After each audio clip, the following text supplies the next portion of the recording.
বিয়ের আসর জমজমাট। নাচ, গান, হাসি ঠাট্টায় মেতে আছে সবাই। দুই পরিবার মিলে আয়োজন করেছে এমন একটা বিয়ে যা এলাকার মানুষ অনেকদিন মনে রাখবে। বরপক্ষের সবাই রাজকীয় পোশাকে এসেছেন। কনের সাজগোজও অপূর্ব।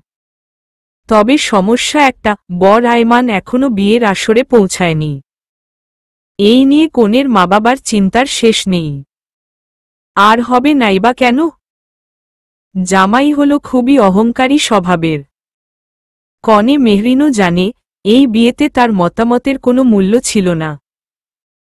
সে তো পড়াশোনা নিয়ে ব্যস্ত ছিল, হুট করেই তার বাবা মা তাকে বললেন বিয়ে করতে হবে। তার বোনের বর সঙ্গে পালিয়ে যাওয়ার পর পুরো পরিস্থিতি তার ওপর এসে পড়েছে। মেহরিন মনের মধ্যে হাসল। এই আয়মানকে তো সে ছেলেবেলা থেকেই চিনত। সেই ছেলেটা যে একদিন তাকে স্কুলে দাঁড় করিয়ে বলেছিল, তুমি আমার থেকে সবকিছুতে ভালো হতে পারো না। সে কি কখনো কল্পনা করেছিল এই ছেলেকে তার জীবনসঙ্গী হতে হবে? যখন আয়মানের গাড়ি এসে থামল, তখন পুরো বাড়ি সরগরম হয়ে উঠল। মেহরিন একটা নিঃশ্বাস ফেলল। লোকটা এসে ধীর পায়ে বিয়ের মঞ্চে বসে পড়ল। তার চুল এলোমেলো, মুখটা বিরক্তিতে ভরা। কাজী সাহেব তাকে বললেন, আপনার নাম বলুন। সে একটু বিরক্ত মুখে বলল, আয়মান হোসেন। সবাই অপেক্ষা করছে তার মুখ থেকে সেই কবুল শব্দটি শোনার জন্য। কিন্তু আয়মান কোনো উত্তর দিল না। বরং কাজী সাহেবকে অবাক করে দিয়ে সে বলে উঠল, আমাকে একটু সময় দিন। সবাই থমকে গেল। আয়মান উঠে মঞ্চ থেকে নেমে পড়ল। পুরো বাড়িতে যেন কেউ শব্দ করতে ভুলে গেছে। আয়মান সোজা মেহরিনের কাছে গিয়ে দাঁড়াল। এই বিয়েটা করার জন্য আমাকে জোর করা হয়েছে, সে নিচু গলায় বলল।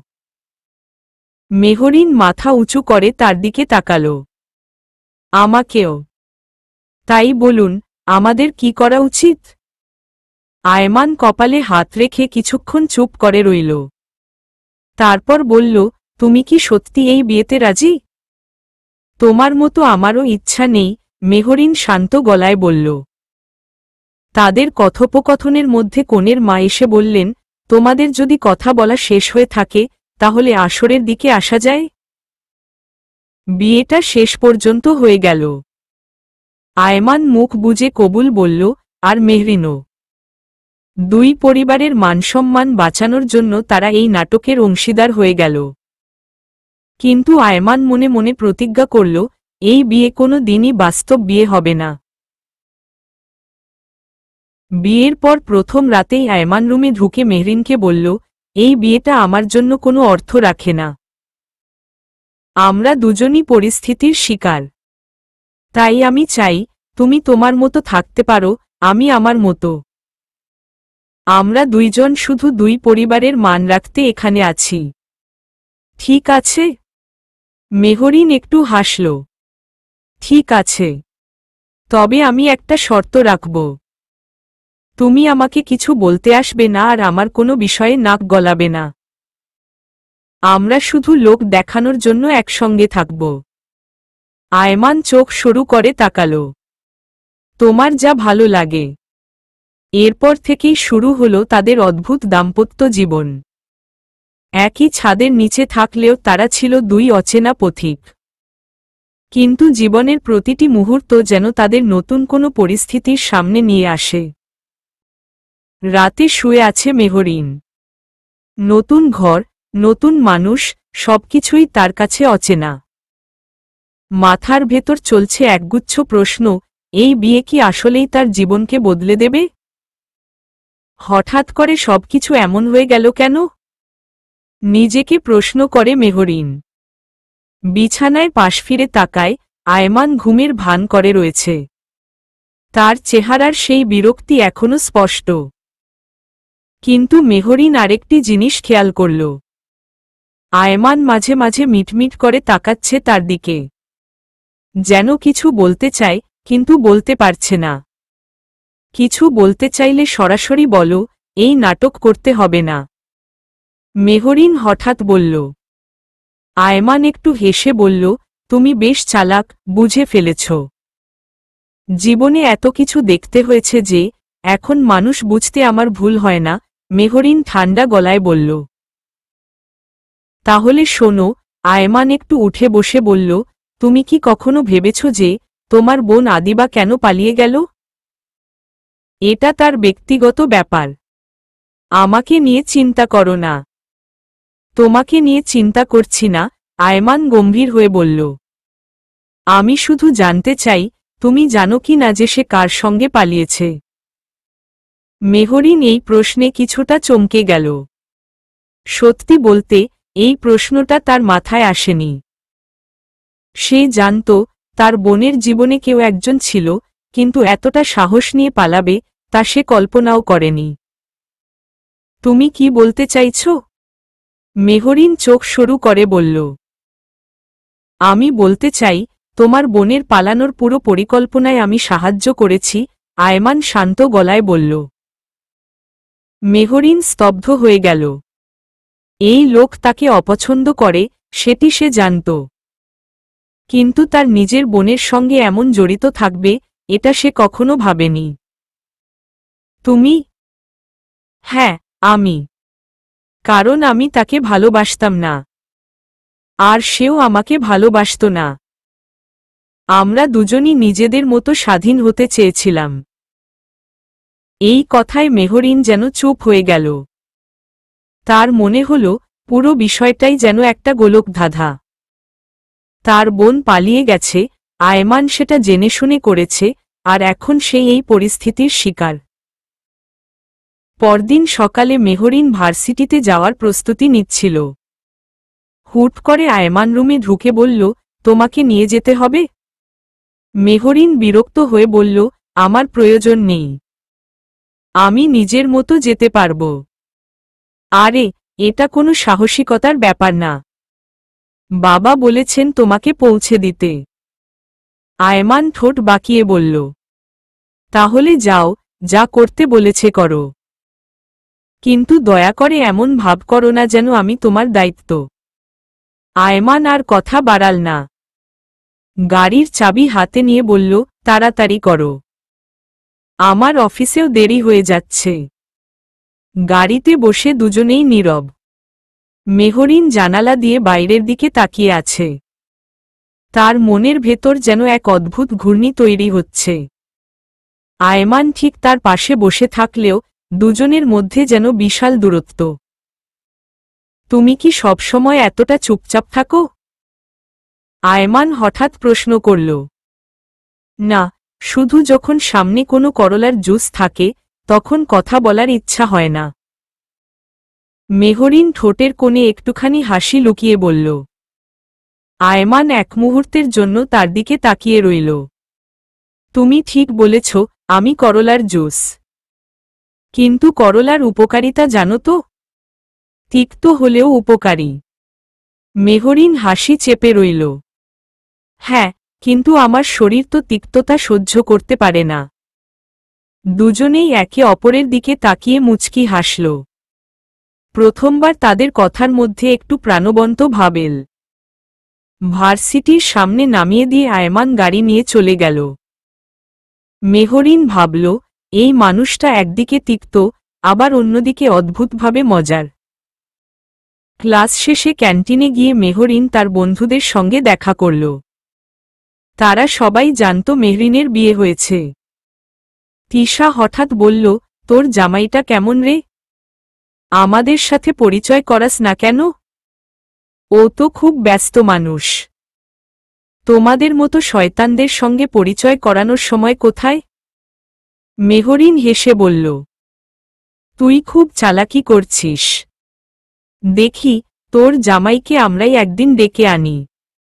মেহরিন কিছু বলল না। তার ভেতরে আবারও সেই পুরনো প্রশ্নটা ঘুরপাক খেতে লাগল। বিকেলে বাড়ি ফেরার সময় রাস্তায় মেহরিনের চোখে পড়ল এক পরিচিত মুখ। দূরে একটা দোকানের পাশে দাঁড়িয়ে আছে একজন মেয়ে। প্রথমে ঠিক বুঝতে পারছিল না কে। কাছে গিয়ে হঠাৎ থমকে দাঁড়াল। এটা কি আদিবা?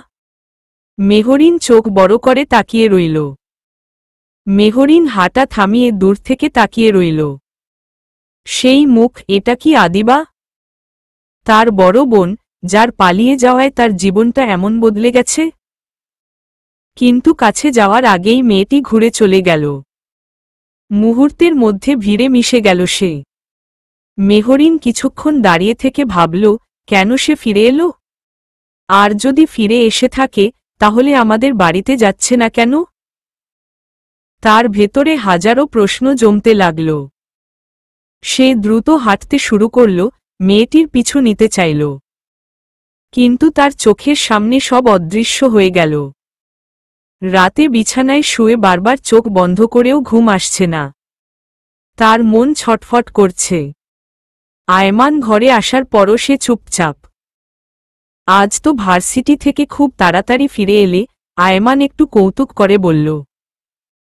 তুমি কি কখনো চুপ করতে পারো? মেহরিন হঠাৎ বলে উঠল।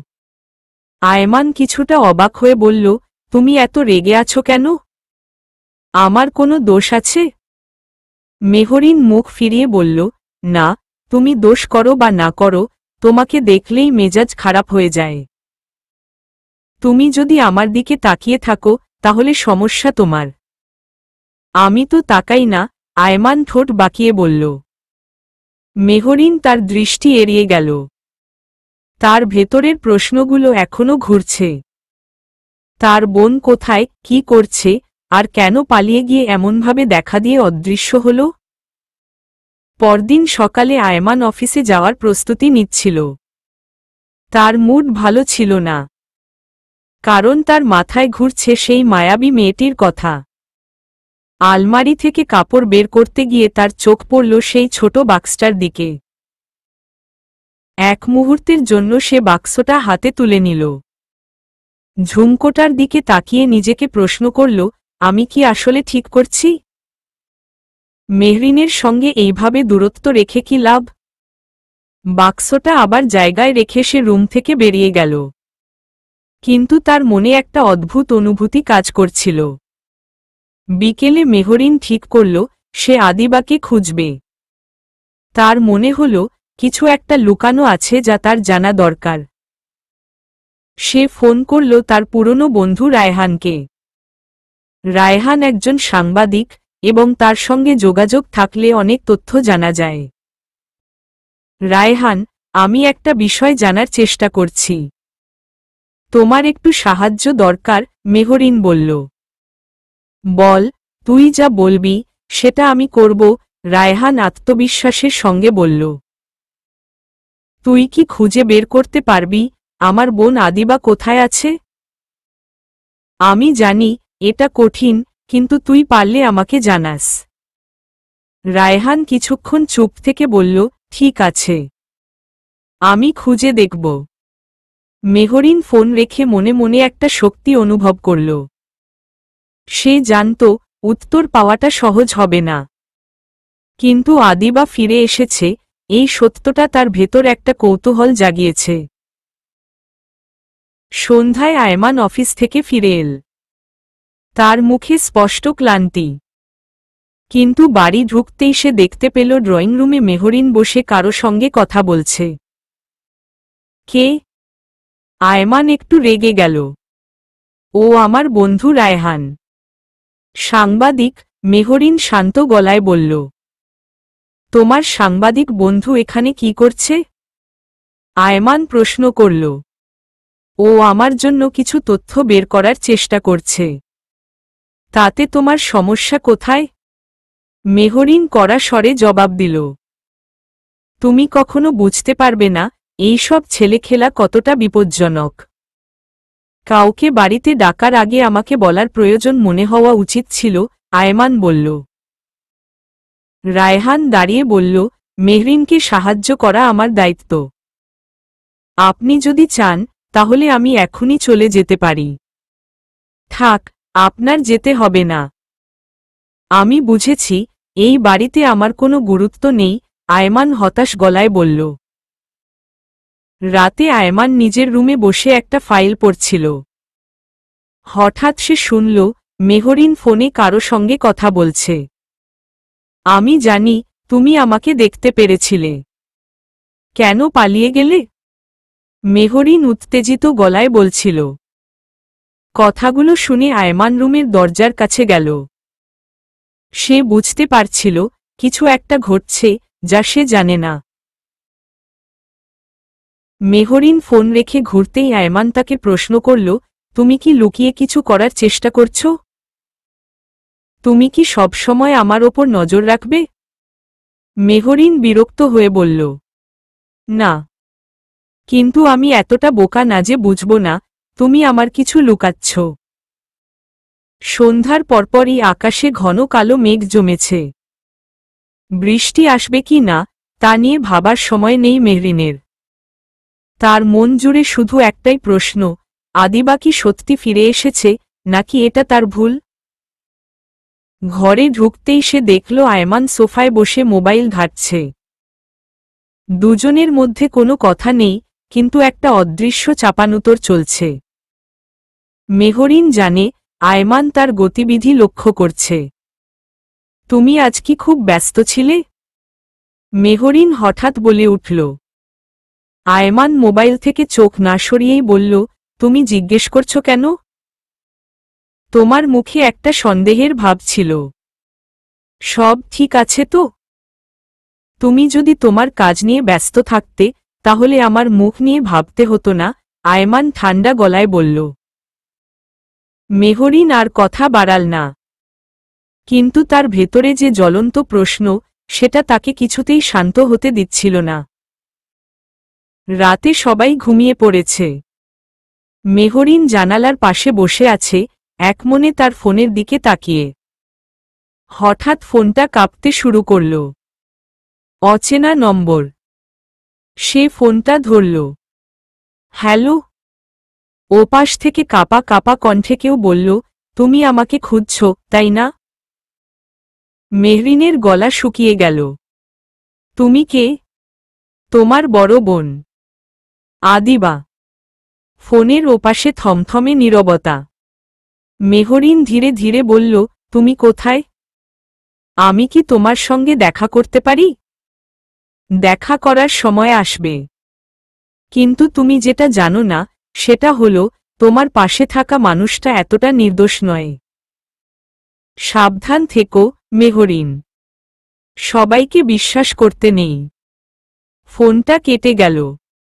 মেহরিন ফোঁপাতে লাগল। ফোনটা ধরে রেখেই সে বিছানায় বসে পড়ল। আদিবা কেন এমন বলল? সে কি আঙুল তুলল আয়মানের দিকে?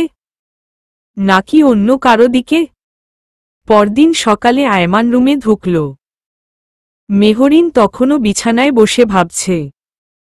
তুমি ঠিক আছো? আয়মান প্রশ্ন করল। হ্যাঁ, আমি ঠিক আছি, মেহরিন বলল। কিন্তু তার চোখের নিচে ক্লান্তির চিহ্ন স্পষ্ট। তোমার মুখ দেখে তো ঠিক মনে হচ্ছে না, আয়মান একটু ব্যঙ্গ করে বলল। তোমার সবকিছু নিয়ে ব্যঙ্গ করার অভ্যাস কি কখনো যাবে না? মেহরিন বিরক্ত মুখে বলল। তুমি যদি আমাকে কিছু বলো তাহলে হয়তো আমি সাহায্য করতে পারব, আয়মান গম্ভীর গলায় বলল।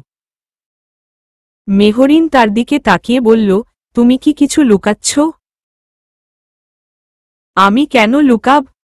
আয়মান চোখ সরু করে বলল। আমার মনে হয় তুমি জানো আদিবা কোথায়।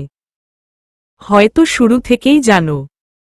এই প্রশ্নে আয়মান একটু চুপ হয়ে গেল। তারপর বলল, হ্যাঁ আমি জানি।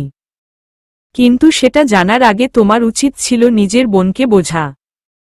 তার জীবন নিয়ে তোমার এতটা আগ্রহ হঠাৎ কেন? কারণ সে আমার বোন। আর তার জীবনটা এমনভাবে পাল্টে যাওয়ার জন্য আমি দায়ী না। যদি তুমি জানো তাহলে আমাকে বলবে না কেন? কারণ কিছু সত্য না জানলে তোমার জন্যই ভালো। প্রতিটি ঘটনা জেনে ফেলা সবসময় সঠিক নয়। দিন পেরিয়ে বিকেল। মেহরিন ঠিক করল সে নিজে গিয়ে আদিবার কথা জানার চেষ্টা করবে। রায়হানের দেওয়া ঠিকানায় পৌঁছে গেল সে। ছোট একটা ক্যাফে। ভেতরে ঢুকতেই তার চোখ পড়ল এক ফ্যামিলিয়ার চেহারার দিকে। তবে সে আদিবা নয়। তুমি? সামনে বসেছিল আয়মান। তুমি এখানে কি করছো? মেহরিন রাগ নিয়ে বলল। তোমার মতো আমিও কিছু জানার চেষ্টা করছি, আয়মান গম্ভীর গলায় বলল। ঠিক তখনই পাশের দরজা দিয়ে কেউ বেরিয়ে এলো। মেহরিন দেখল, সেই মুখ আদিবা। তুমি সত্যি? মেহরিন ফিসফিস করে বলল। হ্যাঁ, আমি সত্যি। কিন্তু আমি এখানে এসেছি কারণ আমার জীবনে যা ঘটেছে তার জন্য আমি তোমাদের কাউকে দায়ী করতে চাই না, আদিবা শান্ত গলায় বলল। তাহলে তুমি আমাদের ছেড়ে কেন চলে গেলে? আদিবা কিছু বলার আগেই আয়মান বলল, ও সব বলবে। তবে এখন নয়। কারণ এখান থেকে আমাদের দ্রুত চলে যেতে হবে। আমরা নজরদারিতে আছি। কি? মেহরিন চমকে উঠল। হ্যাঁ। তোমার বোন পালিয়ে গিয়েছিল কারণ তাকে কোনো ভুলে জড়ানো হয়েছিল। আর এখন সেই ভুলের দায়ভার আমার ওপর এসে পড়েছে, আয়মান বলল। কি ভুল? মেহরিন জানতে চাইল। একটা অন্যায় ঘটনা যার সাক্ষী ছিলাম আমরা। কিন্তু তার জন্য আমাদের জীবন আজ বিপন্ন। ক্যাফের ভেতর আয়মান, মেহরিন এবং আদিবা। তিনজনের মুখে এক ধরনের চাপা উত্তেজনা। আয়মান বারবার বাইরে তাকাচ্ছে।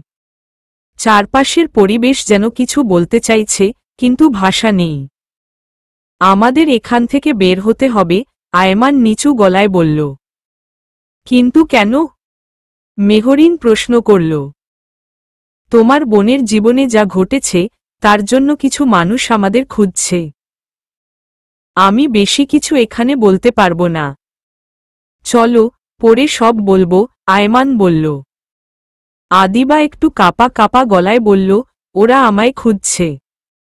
আমি যখন পালিয়ে গিয়েছিলাম তখন এক ভয়ঙ্কর সত্যের সাক্ষী হয়েছিলাম। সেই সত্যটা যেন ফাঁস না হয়, তাই ওরা আমায় চুপ করাতে চায়।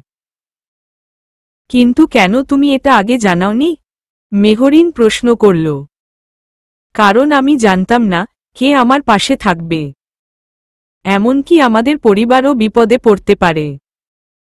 তিনজন ক্যাফে থেকে বের হওয়ার মুহূর্তে দুই তিনজন সন্দেহজনক মানুষ তাদের দিকে তাকিয়েছিল।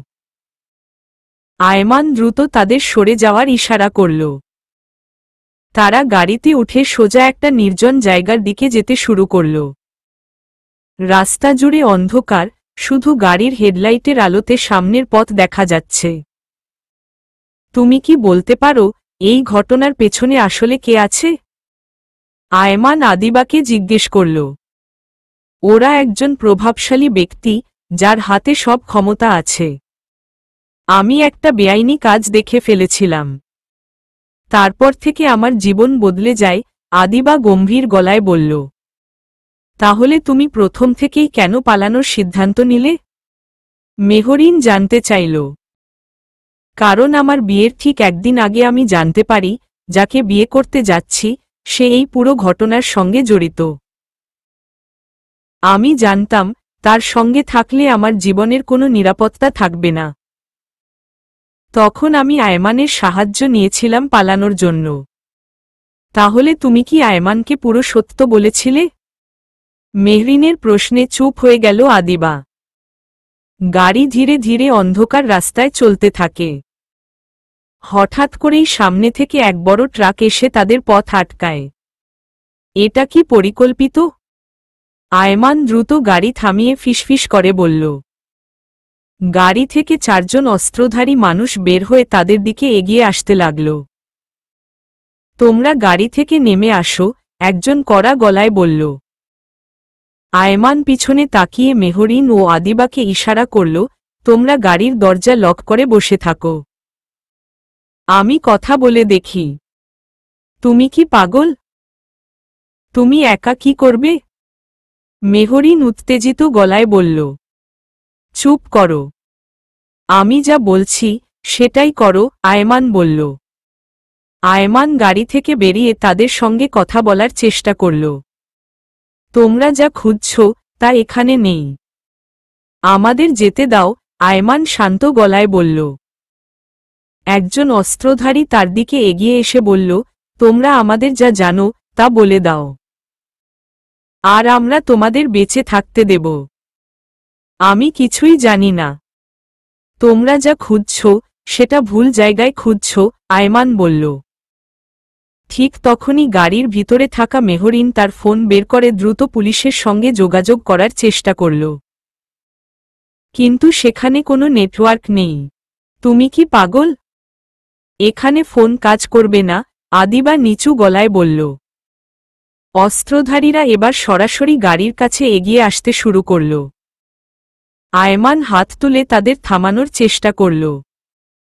যদি তোমরা কোনো ঝামেলা চাও না তাহলে আমাদের যেতে দাও, আয়মান গম্ভীর গলায় বলল। তারা হেসে উঠল। তুমি খুব বুদ্ধিমান মনে হচ্ছে, কিন্তু আমাদের বশ তোমার এই বুদ্ধি সহ্য করবে না।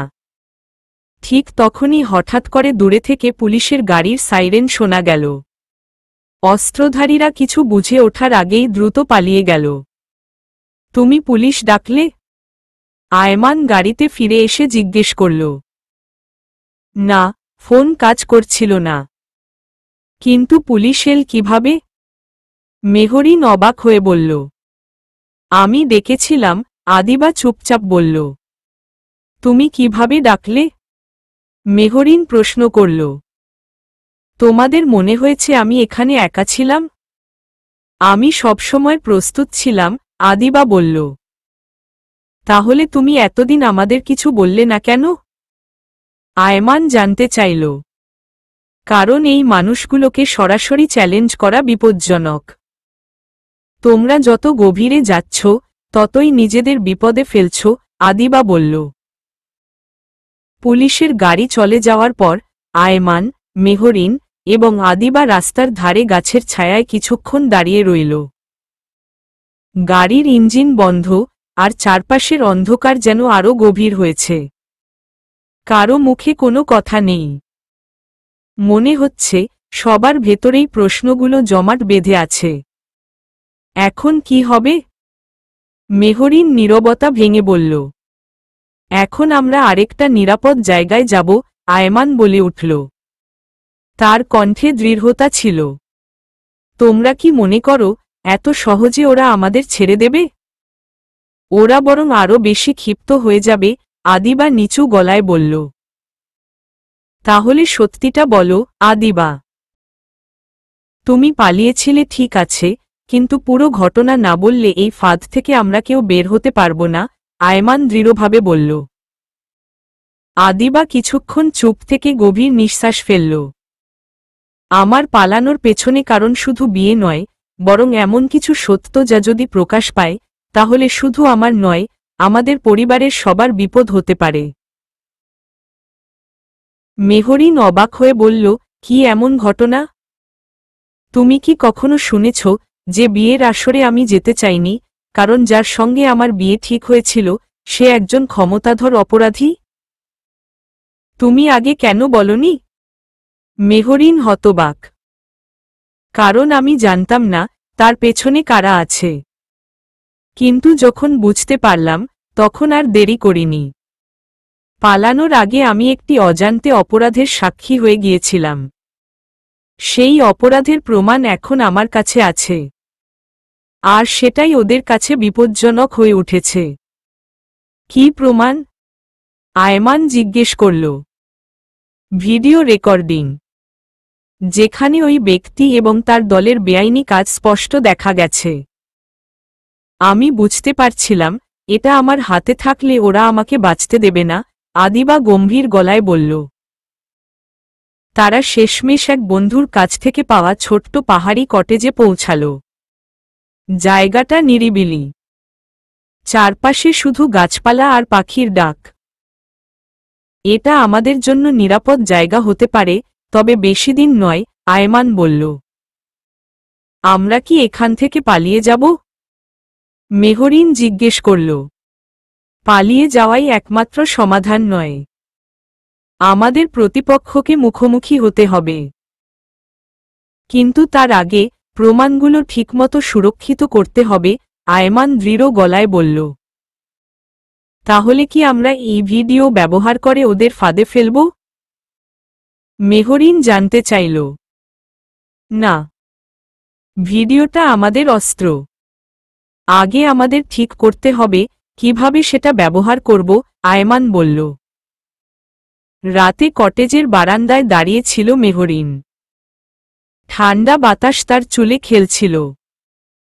তার মনে পড়ছিল সবকিছু, তার বোনের পালানো, বিয়ের সেই অপ্রত্যাশিত পরিস্থিতি, আর এখন এই ভয়ঙ্কর রহস্য। তুমি কি ঘুমাতে যাচ্ছ না? আয়মান তার পেছনে থেকে বলে উঠল। ঘুম আসছে না। এত কিছু ঘটছে যে মন স্থির করতে পারছি না, মেহরিন ধীর কণ্ঠে বলল। সবকিছু ঠিক হয়ে যাবে। সময় দাও, আয়মান বলল। তুমি কি জানো, আদিবা আমাকে একবার বলেছিল, তুমি এত সহজ মানুষ নও। মেহরিন হঠাৎ বলে উঠল। আমার সহজ বা কঠিন হওয়া তোমার জন্য গুরুত্বপূর্ণ কেন? আয়মান হেসে বলল। কারণ আমি বুঝতে চাই তুমি এই পরিস্থিতিতে আমার পাশে আছো কি না, মেহরিন সরাসরি বলল। আয়মান কিছু বলল না। কিন্তু তার চোখে একটা গভীর সংকল্প দেখা যাচ্ছিল। কটেজের ভেতরে তখন আলো কমিয়ে রাখা হয়েছে। তিনজন বসে পরিকল্পনা করছে। আমরা প্রথমে পুলিশকে নিয়ে যাব, কারণ এই ভিডিও আইনিভাবে জমা দেওয়ার জন্য প্রয়োজন, আয়মান বলল। পুলিশ? তুমি কি জানো না ওই প্রভাবশালী ব্যক্তির হাত অনেক লম্বা? পুলিশকেও কিনে নিতে পারে, আদিবা বলল। তাহলে আমাদের প্রমাণগুলো সরাসরি মিডিয়াতে দিতে হবে। কিন্তু তার আগে তোমার নিজের নিরাপত্তা নিশ্চিত করতে হবে, মেহরিন বলল। কিন্তু মিডিয়া আমাদের শনাক্ত করে ফেললে আমাদের অবস্থানও ফাঁস হয়ে যাবে, আয়মান সতর্ক করল। তাহলে? মেহরিন জিজ্ঞেস করল। আমাদের আগে জানতে হবে ওই প্রভাবশালী ব্যক্তি আর তার দলের মূল পরিকল্পনা কি। ওরা শুধু প্রমাণের জন্যই আমাদের খুঁজছে, নাকি এর পেছনে আরও বড় কিছু আছে, আয়মান বলল। রাতের আকাশে চাঁদ ঢেকে গেছে কালো মেঘে। কটেজের ভেতর মৃদু বাতাসে জানালার পর্দা উড়ছে। মেহরিন, আয়মান আর আদিবা পরিকল্পনার মাঝেই গভীর এক উত্তেজনার মধ্যে আছে। আয়মান ফিসফিস করে বলল, ওরা সহজে আমাদের ছেড়ে দেবে না। আমাদের আগে জানতে হবে ওদের পরবর্তী পদক্ষেপ কি। কিন্তু কিভাবে? মেহরিন প্রশ্ন করল। ওদের ফাঁদে ফেলার জন্য আমাদের একজনকে ওদের মতো ভাবতে হবে, আয়মান গম্ভীর গলায় বলল। তাহলে কি তুমি ওদের কাছে যাওয়ার কথা ভাবছ? আদিবা কিছুটা অবাক হয়ে বলল।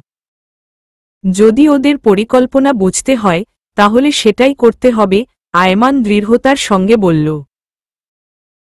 পরদিন সকালে আয়মান কিছু অজুহাতে কটেজ থেকে বেরিয়ে গেল। সে জানে এই মুহূর্তে ওদের শত্রুরা ঠিক কোথায় নজরদারি করছে। তার হাতে কেবল একটা ফোন আর কয়েকটা নোট। গাড়িতে বসে আয়মান নিজেকে তৈরি করল। তাদের কাছে যেতে হবে। কিন্তু নিজের পরিচয় অপ্রকাশিত রাখতে হবে। আমাদের জীবনের একটাই লক্ষ্য এখন প্রমাণ সুরক্ষিত রাখা। কটেজে বসে মেহরিন বারবার ফোনের দিকে তাকাচ্ছে। আয়মান কোথায় গেছে সেটা জানার চেষ্টা করছে, কিন্তু ফোনে কোনো সাড়া নেই। তোমার কি মনে হয় সে একা যেতে পারবে? মেহরিন উদ্বিগ্ন হয়ে আদিবাকে বলল। আমাদের সবার নিজস্ব দায়িত্ব আছে। আয়মান তার দায়িত্ব পালন করছে। আমাদেরও আমাদেরটা করতে হবে, আদিবা শান্ত গলায় বলল। কিন্তু আমি অনুভব করছি কিছু একটা ঠিক হচ্ছে না। তার ফোন বন্ধ কেন? মেহরিন বলল। যতক্ষণ সে ফিরছে ততক্ষণ চিন্তা করার কোনো দরকার নেই। আয়মান বুদ্ধিমান।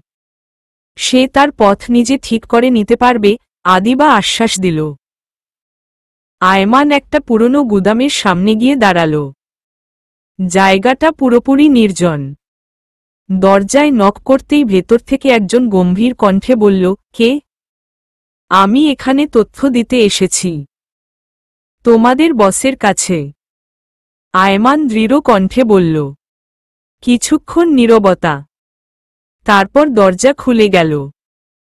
ভেতরে ঢুকতেই আয়মান দেখল কয়েকজন অস্ত্রধারী লোক তাকে সন্দেহের দৃষ্টিতে তাকিয়ে দেখছে। তুমি কিভাবে জানলে এই জায়গার কথা? এক লোক প্রশ্ন করল। তোমাদের বসের নির্দেশেই এসেছি। তার কিছু তথ্য দরকার ছিল, আয়মান সাবলীলভাবে মিথ্যা বলল। ভেতরে বসার পর আয়মান চারপাশটা খেয়াল করল। এক কোণে রাখা কম্পিউটার, কিছু কাগজপত্র, আর টেবিলের ওপর রাখা একটা ছোট্ট বাক্স। তার মনে হল এখানে কিছু গুরুত্বপূর্ণ তথ্য থাকতে পারে। তুমি বললে তোমার কাছে তথ্য আছে। সেটা কি? একজন তার দিকে সন্দেহের চোখে তাকিয়ে প্রশ্ন করল। তথ্যটা আমি সরাসরি বসকে দেব, আয়মান দৃঢ়ভাবে বলল। লোকগুলো কিছুক্ষণ পরামর্শ করে বলল, ঠিক আছে।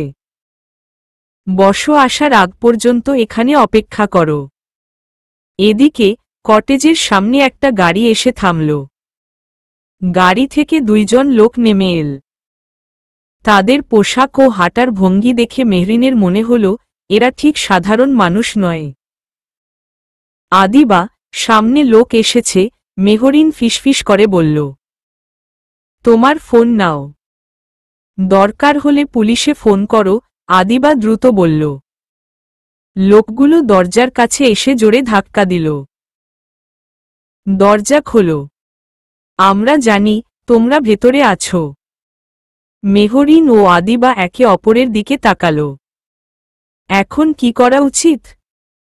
কটেজের ভেতরে চাপা উত্তেজনা। বাইরে থেকে ধাক্কা মারার শব্দ ক্রমেই বাড়ছে। আমরা লুকানোর জায়গা খুঁজতে পারি, মেহরিন বলল। না, আমাদের লুকানোর দরকার নেই। ওদের ফাঁদে ফেলতে হবে, আদিবা বলল। ঠিক তখনই দরজা ভেঙে ভেতরে ঢুকে পড়ল দুইজন অস্ত্রধারী লোক। কোথায় তোমার বোন? আমরা জানি সে পালিয়ে এসেছে, একজন চিৎকার করে বলল। তোমাদের যা দরকার সেটা পাবে না, আদিবা দৃঢ় গলায় বলল। তোমার সাহস খুব বড় মনে হচ্ছে। কিন্তু আমরা সেটা ভাঙতে পারব, লোকটা ভয় দেখিয়ে বলল। ঠিক তখনই আদিবা পকেট থেকে একটা ছোট ডিভাইস বের করে লোকগুলোর দিকে তাক করল।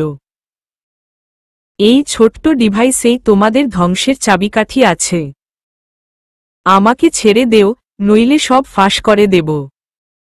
লোকগুলো একটু পিছিয়ে গেল। তাদের মধ্যে একটা চাপা ভয় কাজ করতে শুরু করল। কটেজের ভেতর উত্তেজনা তুঙ্গে। অস্ত্রধারী লোক দুজন আদিবার দিকে এগিয়ে আসছে, কিন্তু তার হাতে থাকা ছোট্ট ডিভাইস তাদের থামিয়ে রেখেছে। তোমরা জানো না এই ডিভাইস কতটা শক্তিশালী। এটা সক্রিয় হলে তোমাদের বসসহ সবাই ধরা পড়বে, আদিবা দৃঢ় গলায় বলল। তুমি ব্লাফ দিচ্ছ, একজন অস্ত্রধারী চিৎকার করে বলল। ব্লাফ কিনা সেটা যাচাই করার জন্য সময় বেশি নেই। তোমাদের 3 সেকেন্ড সময় দিচ্ছি। এখান থেকে বেরিয়ে যাও, নইলে আমি এই ডিভাইস চালু করব, আদিবা বলল। মেহরিন একপাশে দাঁড়িয়ে সবকিছু দেখছে। তার মন বলছে আদিবা সত্যিই সাহসী। কিন্তু ভয়ও লাগছে, এই ছোট্ট খেলা বড় বিপদ ডেকে আনতে পারে। অস্ত্রধারী লোকগুলো একে অপরের দিকে তাকাল। তারপর গর্জন করে বলল, আমরা ফিরে আসব। তখন তোমাদের বাঁচার উপায় থাকবে না। লোকগুলো দ্রুত কটেজ থেকে বেরিয়ে গেল। দরজা বন্ধ হওয়ার পর মেহরিন স্বস্তির নিঃশ্বাস ফেলল। তুমি কিভাবে এতটা সাহস দেখালে? মেহরিন বিস্মিত গলায় জিজ্ঞেস করল। যখন বাঁচার উপায় নেই তখন সাহস দেখানো ছাড়া আর কিছু করার থাকে না, আদিবা হালকা হাসল। কিন্তু এই ডিভাইসটা আসলে কি? এটা আসলে কিছুই না, একটা ভাঙা রেকর্ডার। তবে ওদের ভয় দেখানোর জন্য এটা যথেষ্ট ছিল। আদিবা গোপন রহস্য ফাঁস করল। অন্যদিকে আয়মান গুদামের ভেতরে বসে অপেক্ষা করছে।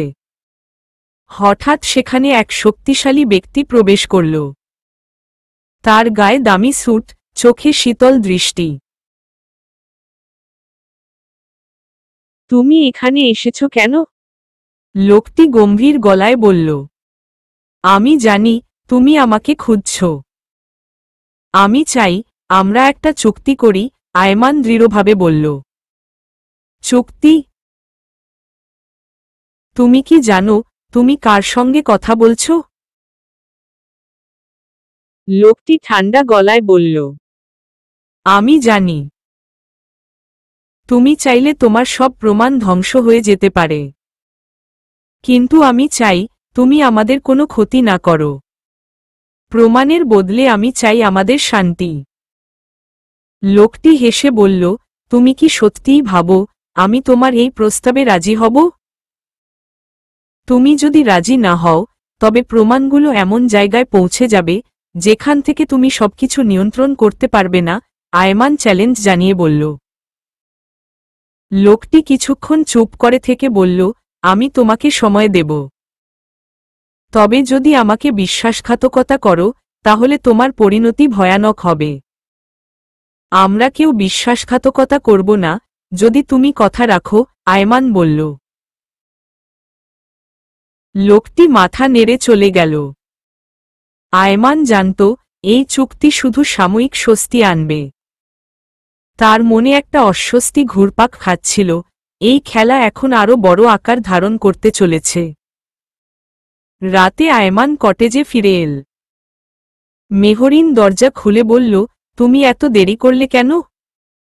বেশ কিছু গুরুত্বপূর্ণ আলোচনা করতে হয়েছিল, আয়মান ক্লান্ত গলায় বলল।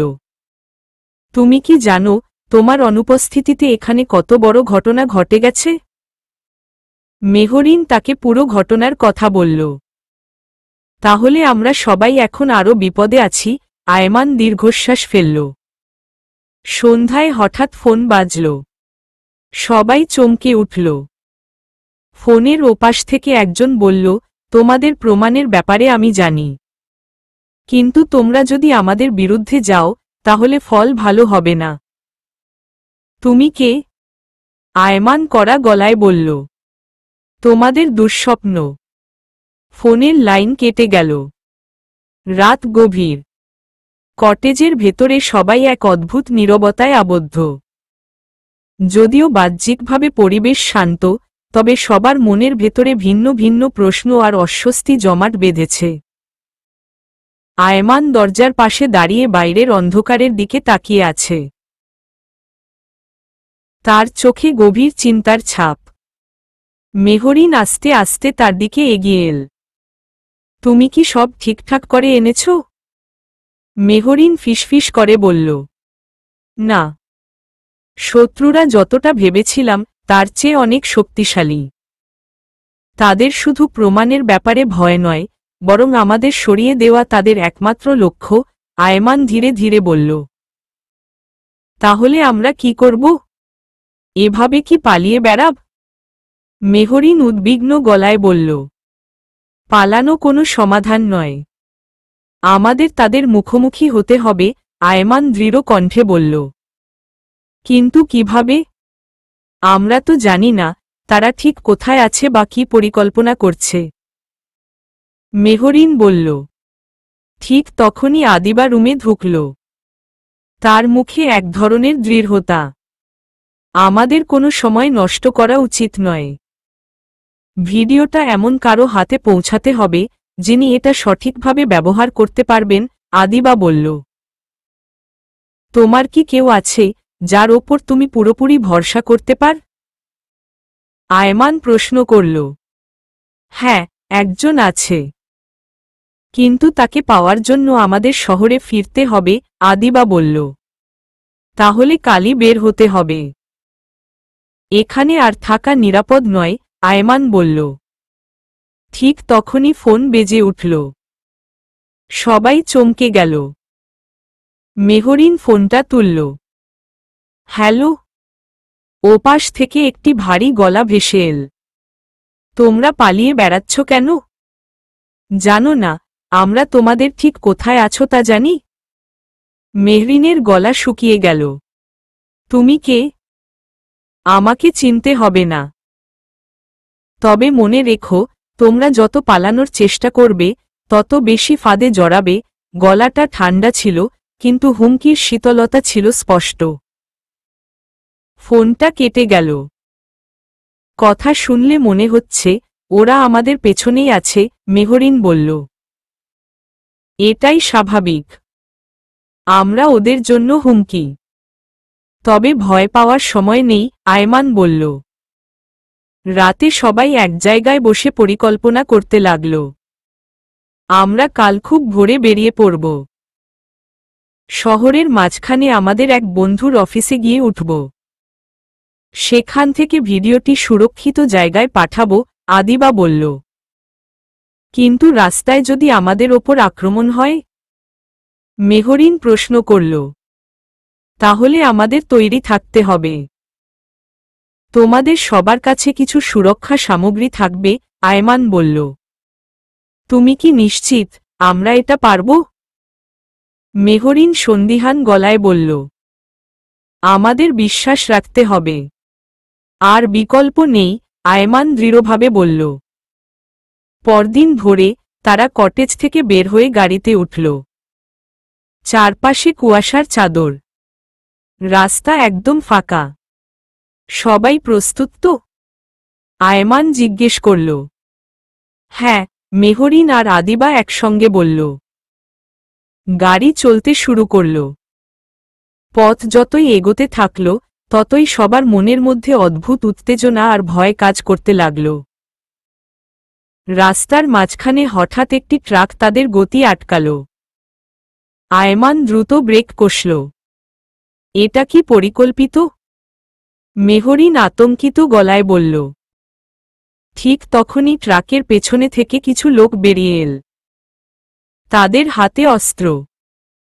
তোমাদের শেষবারের মতো বলছি, আমাদের প্রমাণ দাও, নইলে তোমরা কেউ বাঁচবে না, একজন গম্ভীর গলায় বলল। আয়মান দ্রুত গ্লাভ বক্স থেকে একটা ছোট্ট ডিভাইস বের করল। তোমরা যদি এক পা এগাও তাহলে এই ডিভাইস সক্রিয় করব, আর তোমাদের সব তথ্য ফাঁস হয়ে যাবে। লোকগুলো এক মুহূর্ত থমকে গেল। তাদের মধ্যে এক ধরনের দ্বিধা কাজ করছিল। রাস্তার মাঝখানে থেমে থাকা গাড়ি। সামনে দাঁড়িয়ে অস্ত্রধারী লোকগুলো তাদের দিকে এগিয়ে আসছে। আয়মান ড্রাইভিং সিটে বসে দ্রুত চারপাশ দেখে বুঝতে চেষ্টা করছে কিভাবে এই পরিস্থিতি সামলানো যায়। তুমি কি পাগল? তুমি কি সত্যিই এই ডিভাইসটি সক্রিয় করবে? মেহরিন ফিসফিস করে বলল। চুপ করো। ভয় দেখানোই আমাদের একমাত্র অস্ত্র এখন, আয়মান ঠান্ডা গলায় বলল। লোকগুলোর একজন চিৎকার করে বলল, ডিভাইসটা আমাদের হাতে দাও, নয়তো সবাইকে শেষ করে ফেলব। ঠিক তখনই পাশের ঝোপ থেকে কয়েকজন লোক বেরিয়ে এসে অস্ত্রধারীদের ঘিরে ফেলে। তাদের হাতে বন্দুক। লোকগুলোকে আটকানোর জন্য তারা একে অপরের দিকে বন্দুক তাক করে। ওদের ছেড়ে দাও। আমরা জানি তোমাদের বসের জন্য কাজ করছ। কিন্তু এবার তোমরা ধরা পড়েছ, এক ব্যক্তি গর্জে উঠল। তোমরা কে? আয়মান গাড়ি থেকে নামতে গিয়েও থেমে গেল। আমরা তাদেরও শত্রু। তবে তোমাদের প্রমাণ সুরক্ষিত রাখতে সাহায্য করতে এসেছি, লোকটি বলল। তোমরা কিভাবে জানলে আমরা এখানে? আয়মান সন্দেহের চোখে তাকাল। তোমাদের ফোন ট্র্যাকিংয়ের মাধ্যমে। তোমাদের শত্রুরা তোমাদের পিছনে লেগেছে, আর আমরা সেটা ঠেকাতে চাই। তবে আমাদের বিশ্বাস করতে হবে, লোকটি বলল। অস্ত্রধারীদের আটকানোর পর নতুন দলটি আয়মান ও তার সঙ্গীদের শহরের এক নিরাপদ জায়গায় নিয়ে গেল। সেখানে একটা পুরনো ওয়্যারহাউস। জায়গাটা দেখে মনে হচ্ছিল এটি আগে থেকেই প্রস্তুত। এখানে তোমরা নিরাপদ। তবে ভিডিওটা আমাদের হাতে তুলে দিতে হবে, দলনেতা বলল। তোমাদের বিশ্বাস করব কেন? আদিবা গম্ভীর কণ্ঠে বলল। কারণ আমরা জানি তোমাদের প্রমাণ কতটা গুরুত্বপূর্ণ। এটা ঠিক জায়গায় না গেলে আরও অনেক মানুষের জীবন হুমকির মুখে পড়বে, লোকটি বলল। তোমরা হয়তো আমাদের সাহায্য করতে চাও, কিন্তু তোমাদের উদ্দেশ্য কি? মেহরিন জানতে চাইল। আমাদের উদ্দেশ্য হচ্ছে এই প্রভাবশালী মাফিয়াকে ধ্বংস করা। আমরা চাই এই ভিডিওর মাধ্যমে তাদের অপকর্ম জনসমক্ষে তুলে ধরা হোক, দলনেতা বলল। তাহলে তোমরা কেন নিজেরা সরাসরি মিডিয়াতে দিচ্ছ না? আয়মান প্রশ্ন করল। কারণ এই মুহূর্তে আমাদের কাছে সরাসরি কাজ করার সুযোগ নেই। আমরা মিডিয়ায় এটা পৌঁছে দিতে পারব না, কিন্তু তোমরা পারবে। তোমাদের ওপর কেউ সন্দেহ করবে না, দলনেতা বলল। রাত গভীর। ওয়্যারহাউসের একটি কোণে সবাই বসে আছে। চারপাশে অন্ধকার, আর মাথার ওপর একটা ছোট বাতি ঝুলছে। তাহলে আমরা কি তাদের ওপর বিশ্বাস করব? মেহরিন প্রশ্ন করল। এটা ঝুঁকিপূর্ণ। কিন্তু যদি তারা সত্যি সাহায্য করতে চায়, তাহলে আমরা একটা বড় সুযোগ পেতে পারি, আয়মান বলল। কিন্তু যদি ওরা আমাদের ফাঁদে ফেলতে চায়? আদিবা সন্দেহের কণ্ঠে বলল। আমরা যদি কিছু না করি, তাহলে আমাদের শত্রুরা ঠিকই আমাদের খুঁজে বের করবে। কাজেই এটা আমাদের একমাত্র সুযোগ, আয়মান বলল। পরের দিন সকালে তারা ভিডিওটি একটা গোপন চ্যানেলের মাধ্যমে একজন বিশ্বস্ত সাংবাদিকের কাছে পাঠানোর ব্যবস্থা করল। এটা নিশ্চিত করো যেন প্রমাণটা ঠিকভাবে পৌঁছে যায়, আয়মান বলল। আমরা দায়িত্ব নিচ্ছি, দলনেতা বলল। কিন্তু তাদের অজান্তেই দূর থেকে একটা কালো গাড়ি সবকিছু নজরদারি করছে। ঠিক যখন ভিডিওটি পাঠানোর কাজ শেষ হল, তখনই ওয়্যারহাউসের বাইরে থেকে একটা বিকট আওয়াজ শোনা গেল। ওরা এসে গেছে, দলনেতা চিৎকার করে বলল। সবাই সাবধান, ভেতরে অবস্থান নাও। আয়মান দ্রুত সবাইকে নিরাপদ জায়গায় সরানোর নির্দেশ দিল। বাইরে থেকে শত্রুরা চিৎকার করছে, তোমরা যতই লুকাও, তোমাদের শেষ করে দেব। ওয়্যারহাউসের বাইরে থেকে শত্রুদের চিৎকার শোনা যাচ্ছে। তাদের গলা থেকে বের হওয়া হুমকি ওয়্যারহাউসের ভেতরের সবার স্নায়ুতে চাপ সৃষ্টি করছে। চারপাশে উত্তেজনা চরমে। আয়মান সবার দিকে তাকিয়ে বলল, তোমরা ভেতরে থাকো। আমি বাইরে গিয়ে পরিস্থিতি সামলানোর চেষ্টা করি। তুমি কি পাগল? ওরা এখানে তোমাকে শেষ করতে এসেছে, মেহরিন চিৎকার করে বলল। আমি জানি, কিন্তু আমাদের এই ভিডিওটা সঠিক জায়গায় পৌঁছানো খুব জরুরি। যদি আমরা সবাই ভেতরে লুকিয়ে থাকি, তাহলে ওরা একসময় ঢুকে পড়বে, আয়মান দৃঢ়ভাবে বলল। তাহলে আমিও তোমার সঙ্গে যাচ্ছি, আদিবা বলল। তুমি থেকে যাও, এখানে তোমার বেশি প্রয়োজন। আয়মান কড়া গলায় আদিবাকে থামিয়ে দিল। সংঘর্ষের শুরু। ওয়্যারহাউসের বাইরে বেরিয়ে এল আয়মান। তার হাতে একটা ছোট ব্যাটন এবং পকেটে একটা ছোট্ট ডিভাইস। চারপাশে তাকিয়ে দেখল শত্রুরা অস্ত্র নিয়ে দাঁড়িয়ে আছে। তোমরা কি আমাদের জীবন শেষ করতে এসেছ, নাকি প্রমাণ চাও? আয়মান গর্জে উঠল। তাদের একজন সামনে এগিয়ে এসে বলল, তোমার কাছে যা আছে সেটা দিয়ে দাও, তাহলে তোমাদের জীবন বাঁচবে। আমাদের কাছে এমন কিছু নেই যা তোমরা চাও, আয়মান শান্ত গলায় বলল। লোকটি তীক্ষ্ণ হেসে বলল, তুমি কি সত্যিই ভাবছ আমরা তোমার মিথ্যা বিশ্বাস করব? ঠিক তখনই একটা বড় গাড়ি এসে থামল। গাড়ি থেকে নামল সেই শত্রুদের নেতা। তার চোখে এক ধরনের শীতল দৃষ্টি। তুমি কি জানো এই পুরো পরিস্থিতি তোমার কারণেই ঘটছে? নেতা ঠান্ডা গলায় বলল। তোমার অপরাধের প্রমাণ আমরা হাতছাড়া করব না, আয়মান বলল। তাহলে তোমাকে এখনই শেষ করতে হবে, নেতা রাগে ফুঁসে উঠল। অপ্রত্যাশিত সাহায্য। ঠিক যখন পরিস্থিতি আরও খারাপের দিকে যাচ্ছে, তখন পাশের একটা দেয়ালের পেছনে থেকে নতুন কিছু লোক বের হয়ে এল। তারা ছিল পুলিশের স্পেশাল ফোর্স। তোমরা সবাই অস্ত্র ফেলে দাও, এটা পুলিশের ঘেরাও এলাকা, একজন কর্মকর্তা চিৎকার করে বলল। শত্রুরা কিছুক্ষণের জন্য চমকে গেল। তাদের নেতা দ্রুত হাত তুলে বলল, তোমাদের সবাইকে এখানে শেষ করে দেব। পুলিশ আর শত্রুদের মধ্যে শুরু হলো গোলাগুলি। আয়মান একপাশে লুকিয়েছিল, আর তার চোখ খুঁজছিল মেহরিন এবং আদিবাকে। ওয়্যারহাউসের ভেতরেও উত্তেজনা। একসময় শত্রুরা ভেতরে ঢোকার চেষ্টা করল। মেহরিন আর আদিবা তাদের আটকানোর জন্য নিজেরাই ছোটখাটো প্রতিরোধ গড়ে তুলল। মেহরিন চিৎকার করে বলল, তোমরা যা চাও সেটা পাবার কোনো সুযোগ নেই। আমাদের জন্য দরজা খুলে দাও, নয়তো এখানে সবাই মরবে। শত্রুরা পাল্টা হুমকি দিল। তোমরা যা চাও সেটা কখনোই পাবে না, আদিবা গর্জে উঠল। ঠিক তখনই বাইরে থেকে পুলিশ ভেতরে ঢুকে শত্রুদের চেপে ধরল। একে একে সবাইকে গ্রেপ্তার করা হল। শত্রুর নেতা পালানোর চেষ্টা করল, কিন্তু আয়মান নিজেই তাকে ধরে ফেলল। তোমার খেলা শেষ, আয়মান রাগী গলায় বলল। আমার খেলা শেষ হতে পারে, কিন্তু তোমার জীবনও সুখের হবে না, নেতা হুমকির সুরে বলল। সত্যি সবকিছুর জয় হবে, আয়মান দৃঢ়তার সঙ্গে বলল। কিছুদিন পর ভিডিওটি মিডিয়াতে প্রকাশিত হয়। পুরো শহরে হইচই পড়ে যায়। শত্রুদের সব অপরাধ জনসমক্ষে উঠে আসে। তাদের বিরুদ্ধে আইনগত ব্যবস্থা নেওয়া হয়।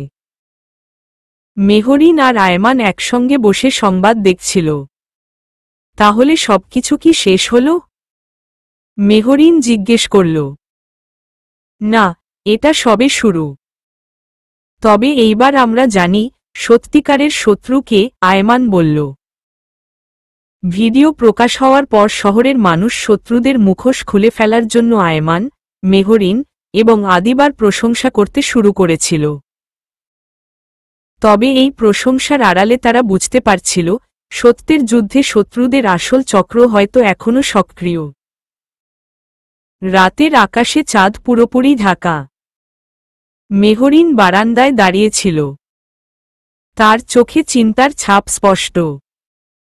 তুমি কি আজ রাতে একা ঘুমাবে? পেছনে থেকে আয়মান হেসে বলল। তুমি কি জানো এই ভিডিওর জন্য আমরা এখনো বিপদে আছি? মেহরিন গম্ভীর গলায় বলল। জানি। তবে আমরা এখন অনেক শক্ত অবস্থানে আছি, আয়মান দৃঢ় কণ্ঠে বলল। ঠিক তখনই ফোন বেজে উঠল। ফোনের ওপাশ থেকে ভারী কণ্ঠে কেউ বলল, তোমরা যা করেছ তার ফল পাবে। তুমি ভেবেছ আমাদের সবকিছু শেষ? এটা ভুল। আমরা ফিরে আসব। ফোন কেটে গেল। মেহরিন আতঙ্কিত চোখে আয়মানের দিকে তাকাল। ওরা ফিরে আসছে। এবার কি করব? মেহরিন বলল। আমরা প্রস্তুত থাকব। এবার আমাদের শুধু রক্ষা নয়, আক্রমণের প্রস্তুতিও নিতে হবে, আয়মান দৃঢ় কণ্ঠে বলল। পরদিন সকালে একজন অচেনা লোক তাদের দরজায় এসে উপস্থিত হল। তার পোশাক সাদামাটা হলেও চোখে যেন রহস্য লুকিয়েছিল। আপনারা আমাকে চিনবেন না, তবে আমি জানি আপনাদের সাহায্য দরকার। আমি এই চক্রের ভেতরের একজন, লোকটি বলল। তুমি আমাদের বিশ্বাস করতে বলছ, অথচ তুমি তাদের দলের একজন? আদিবা সন্দেহের কণ্ঠে বলল।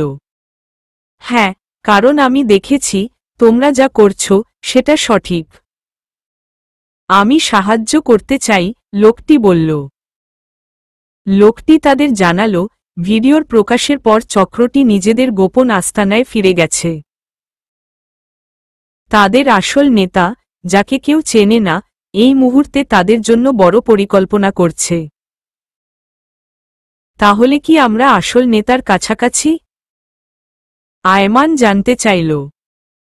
হ্যাঁ, কিন্তু তোমাদের আরও বেশি সচেতন থাকতে হবে।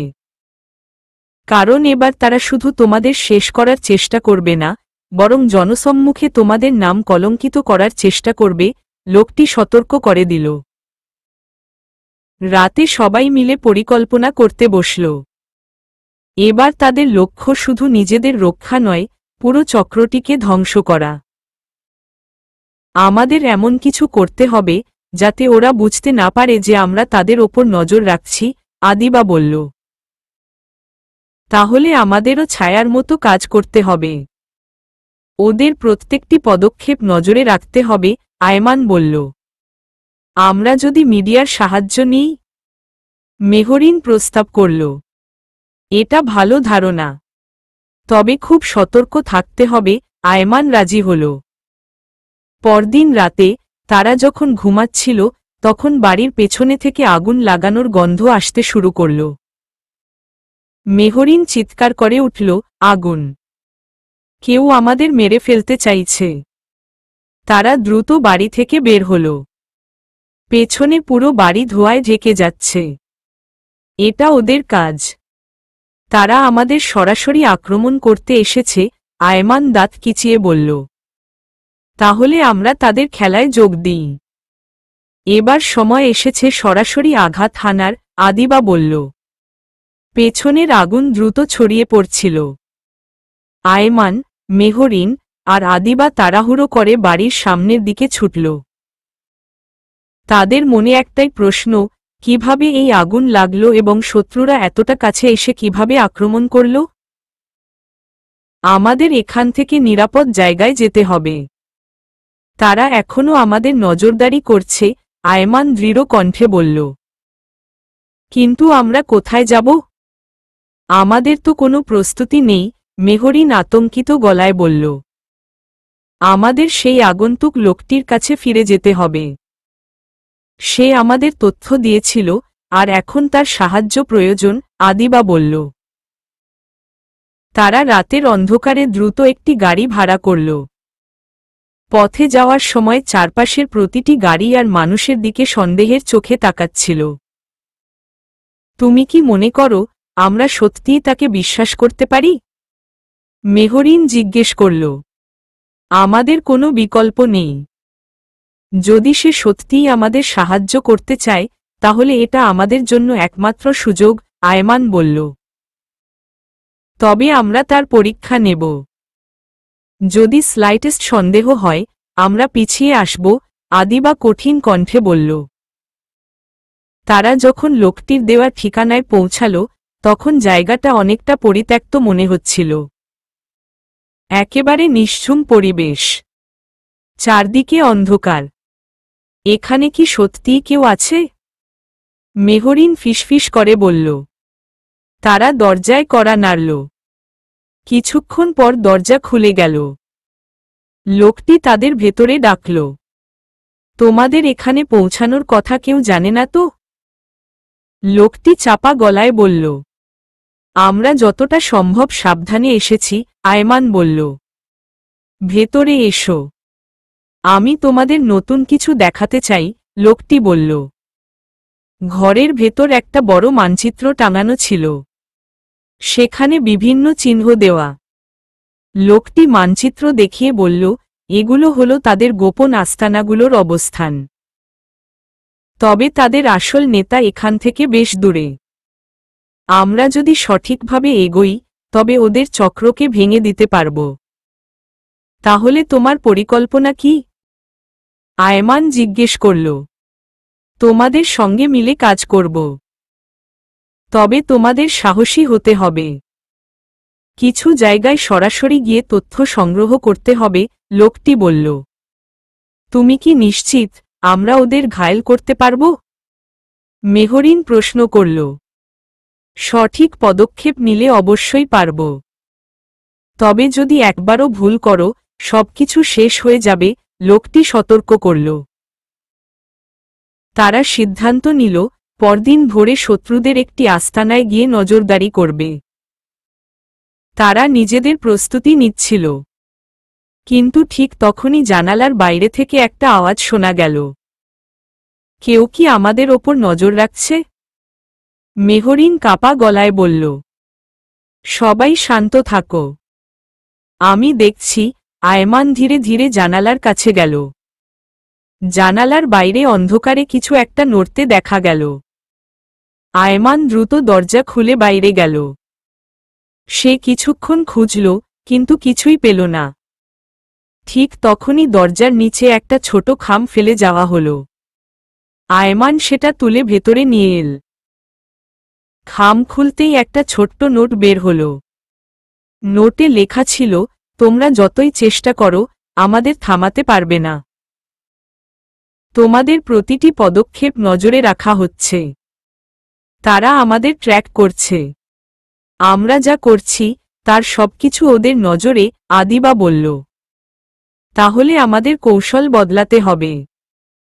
আমাদের নিজেদের পরিকল্পনা বদলে দিতে হবে, যাতে ওরা বিভ্রান্ত হয়, আয়মান বলল। তারা ঠিক করল শত্রুদের বিভ্রান্ত করতে নিজেদের অবস্থান বদলাবে।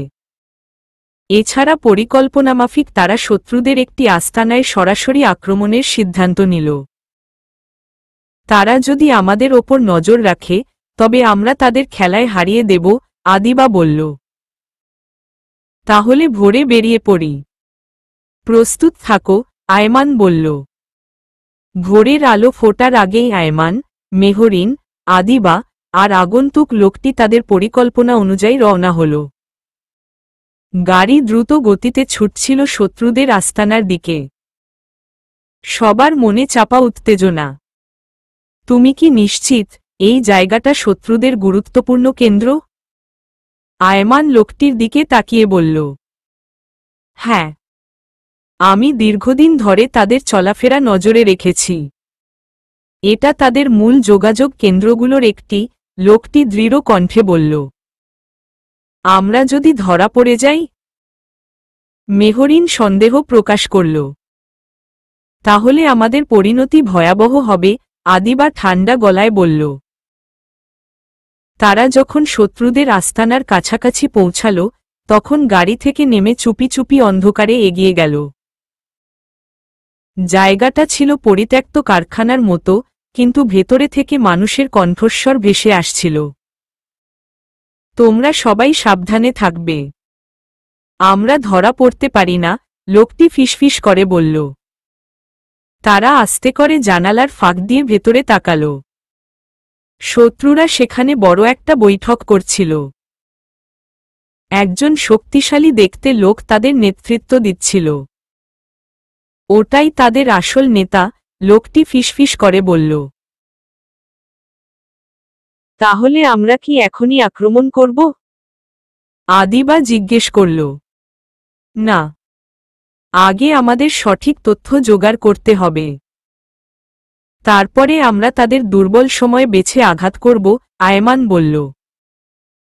তারা তথ্য সংগ্রহের জন্য ভেতরে একটি ছোট ডিভাইস রেখে এল। কিন্তু ঠিক তখনই একজন শত্রু তাদের উপস্থিতি টের পেয়ে গেল। কে ওখানে?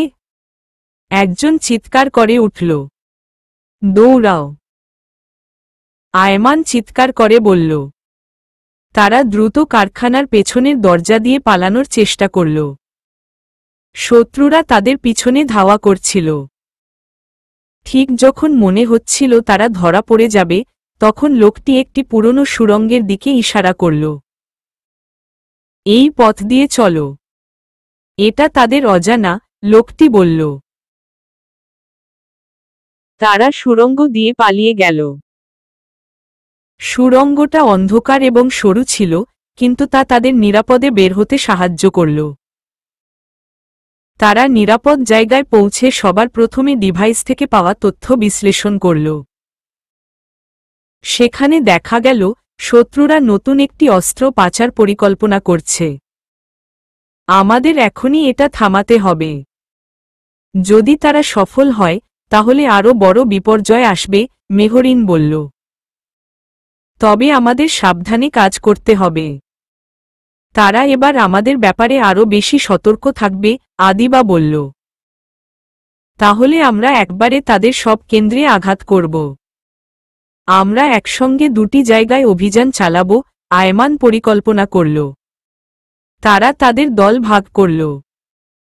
আয়মান এবং লোকটি যাবে শত্রুদের অস্ত্র মজুদের জায়গায়, আর আদিবা ও মেহরিন যাবে তাদের যোগাযোগ কেন্দ্র ধ্বংস করতে। এই যুদ্ধে আমরা হয় জিতব নয়তো সব হারাব, আয়মান বলল। তাহলে জেতাই আমাদের একমাত্র বিকল্প, মেহরিন আত্মবিশ্বাসী গলায় বলল। রাত গভীর, চারপাশে শুনশান নীরবতা। আয়মান ও লোকটি শত্রুদের অস্ত্র মজুদের জায়গার দিকে এগিয়ে যাচ্ছিল। অন্যদিকে মেহরিন ও আদিবা শত্রুদের যোগাযোগ কেন্দ্রের দিকে যাত্রা শুরু করেছিল।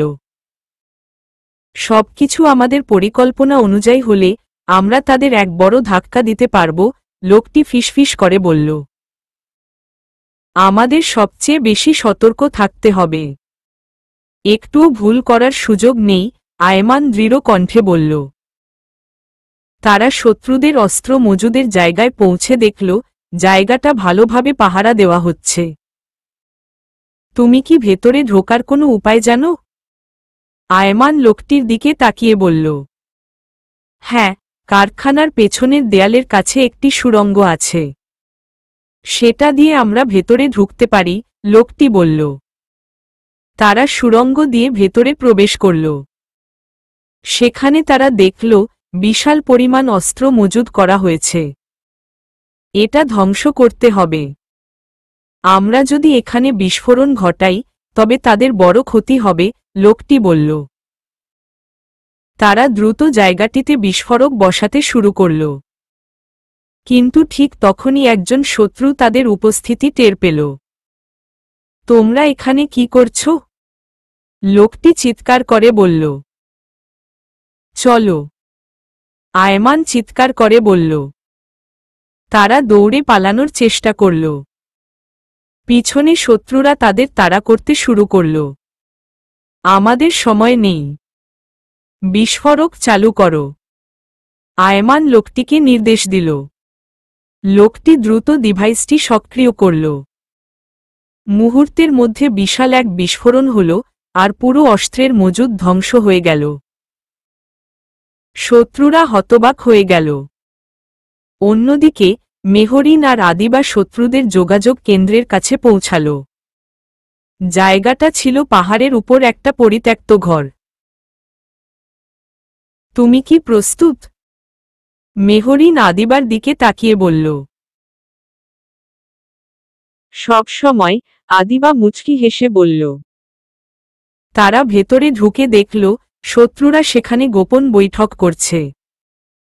তারা দ্রুত তাদের ডিভাইসগুলোতে ভাইরাস ঢোকানোর ব্যবস্থা করল, যা পুরো যোগাযোগ ব্যবস্থা নষ্ট করে দেবে। ঠিক যখন তারা কাজ শেষ করে বের হওয়ার চেষ্টা করছিল তখনই শত্রুরা তাদের ঘিরে ফেলল। তোমরা ভেবেছ এত সহজে পালাতে পারবে?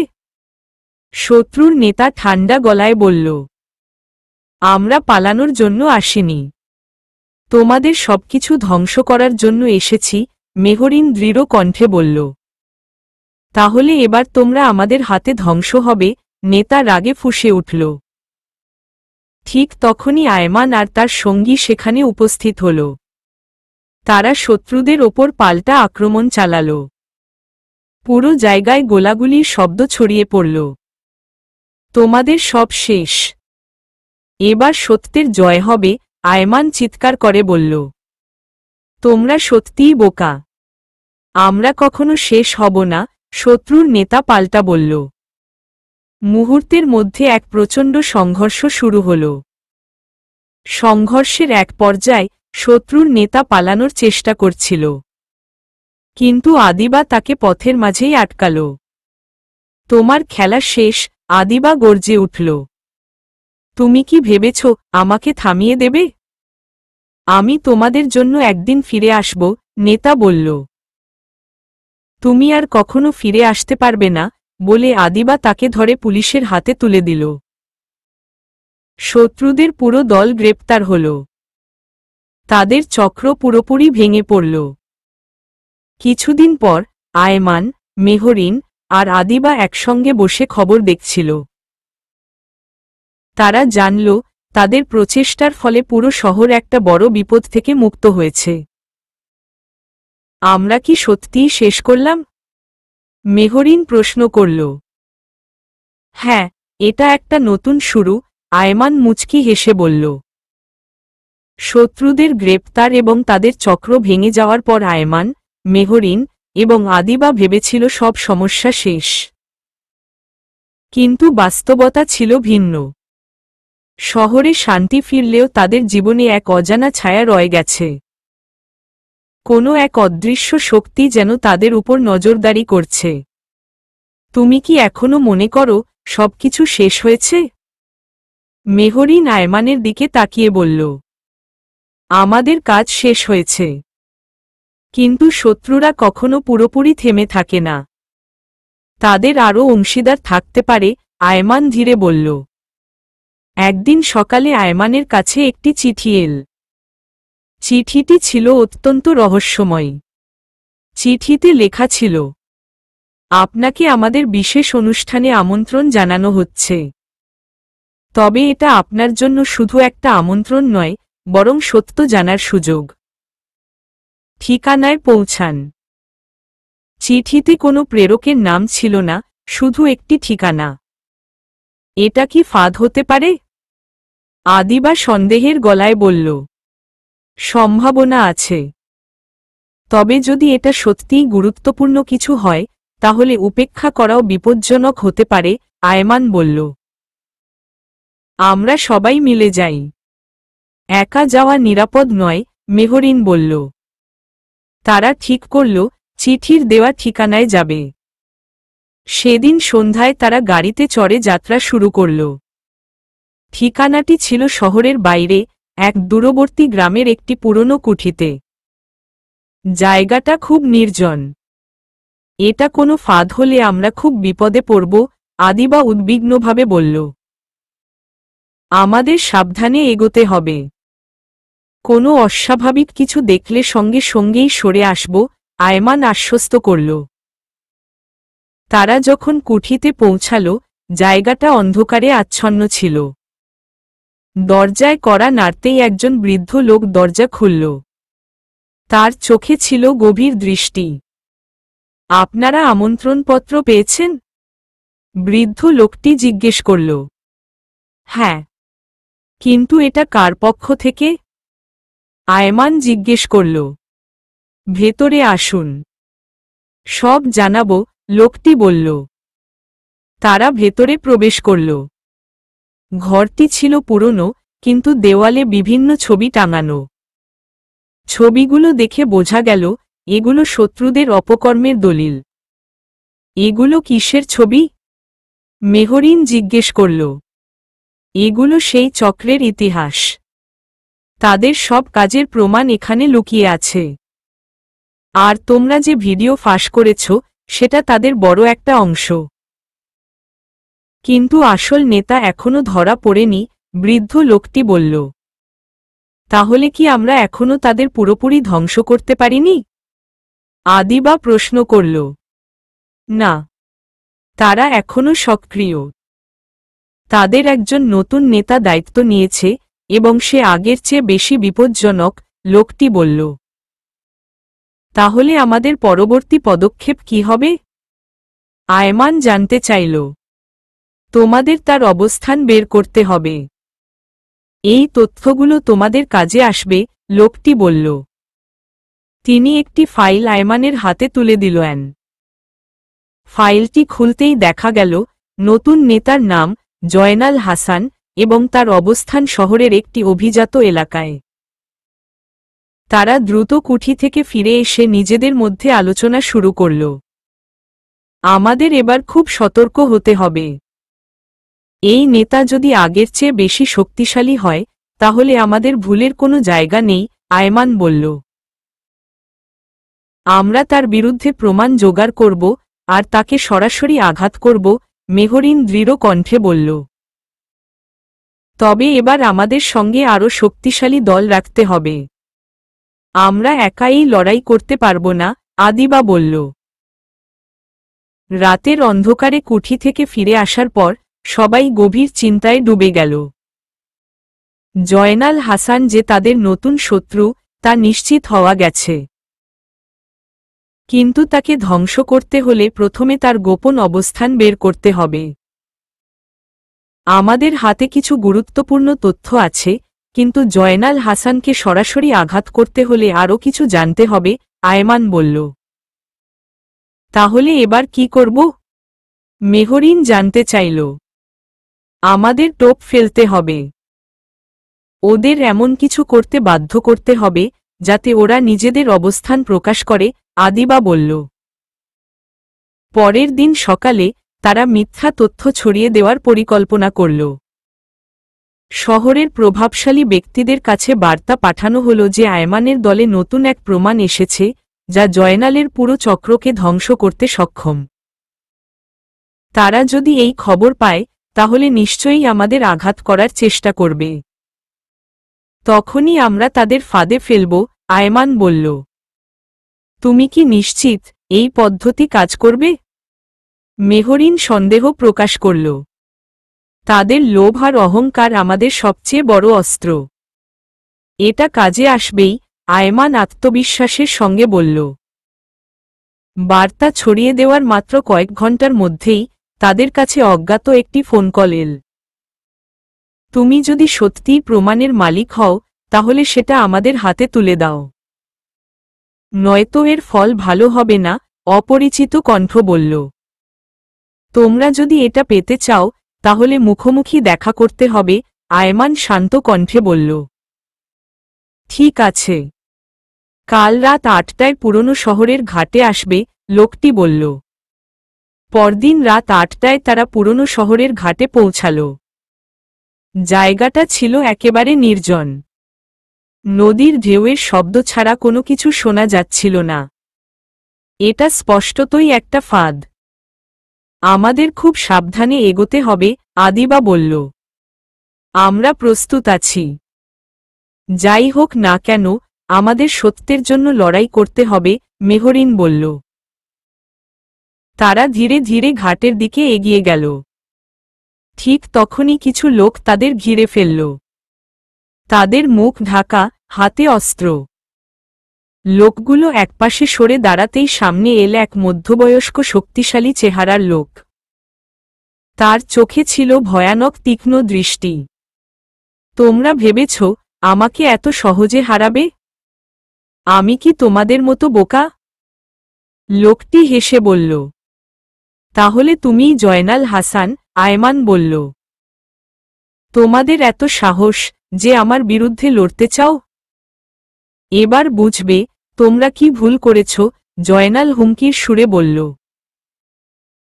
ঠিক তখনই আয়মান তার পকেট থেকে একটি ছোট্ট যন্ত্র বের করে চাপ দিল। মুহূর্তের মধ্যে পুলিশ এলাকা ঘিরে ফেলল।